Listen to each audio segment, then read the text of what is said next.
পুনৰ প্ৰতিবাদমুখৰ মহানগৰীৰ পাৰ্শ্বৱৰ্তী সোণাপুৰ এইবাৰ বায়ু সেনাৰ বিৰুদ্ধে প্ৰতিবাদ স্থানীয় ৰাইজৰ এখন জাননীক লৈ বায়ু সেনাৰ বিৰুদ্ধে প্ৰতিবাদ দিগাৰুৰ বায়ু সেনাৰ কাৰ্যালয়ৰ সমীপত নিৰ্মাণ কাৰ্যত নিষেধাজ্ঞা আৰোপ বায়ু সেনাৰ কাৰ্যালয়ৰ 900 মিটাৰ ব্যাসাৰ্ধত এই নিষেধাজ্ঞা আৰোপ কৰা হৈছে সুৰক্ষাজনিত কাৰণত কোনেও চলাব নোৱাৰিব নিৰ্মাণ কাৰ্য আৰু বায়ু সেনাৰ কাৰ্যালয়ৰ সমীপত গছ ৰোপণতো নিষেধাজ্ঞা স্থানীয় লোকৰ প্ৰতিবাদত উত্তাল হ'ল সোণাপুৰ মিনি ষ্টেডিয়াম এয়া স্থানীয় লোকক উচ্ছেদৰ চেষ্টা বুলি সৰব হৈ প্ৰতিবাদকাৰীসকল আজি সেনাৰ বিৰুদ্ধে এখন জাননীৰ বিৰুদ্ধে এই প্ৰতিবাদী কাৰ্যসূচী ৰূপায়ণ কৰে সোণাপুৰত স্থানীয় ৰাইজে আমি তেখেতৰ বহুমূলীয়া মন্তব্য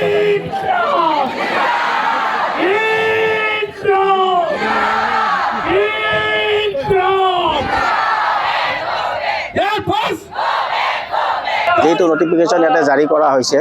1903 চনৰ এক্টৰ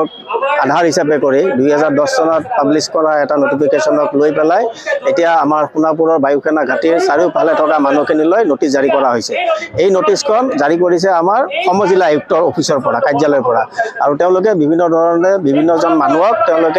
তেওঁলোকৰ অফিচলৈ মাতি আনিছে কাৰণ দৰ্শাৰ বাবে যে ইয়াতে নতুনকৈ নিৰ্মাণ কাৰ্য কিয় কৰা হৈছে বা সেই নিৰ্মাণ কাৰ্য তেওঁলোকে কিয় ভংগ নকৰিব নাভাঙিব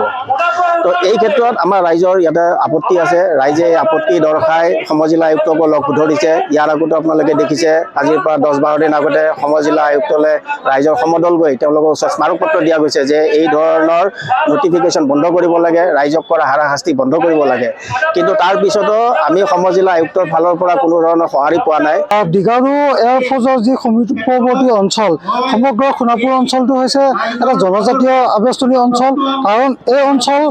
এতিয়াও নহয় এই অঞ্চলত বসবাস কৰা লোকসকল এতিয়াও নহয় কাৰণ এই 1903 চনৰ যিখন আইনৰ অধীনত তেখেতসকলে এই নোটিছ জাৰি কৰিছে কাৰণ এই 1903 চনৰ পূৰ্বৰ পৰা ইয়াত বসবাস কৰি আহিছে আমাৰ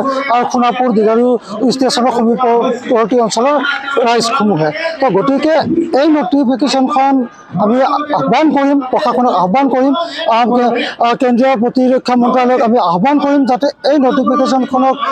কিছু অলপ সংশোধন কৰি যাতে এই 1903 চনৰ আইনখন যাতে ইয়াত ইমপ্লিমেণ্ট নহয় যাতে সোণাপুৰ দিগাৰুৰ যি দাঁতিকাষৰীয়া অঞ্চলৰ লোকসকল যাতে ইয়াৰ পৰা উচ্ছেদ নহয় সেই ক্ষেত্ৰত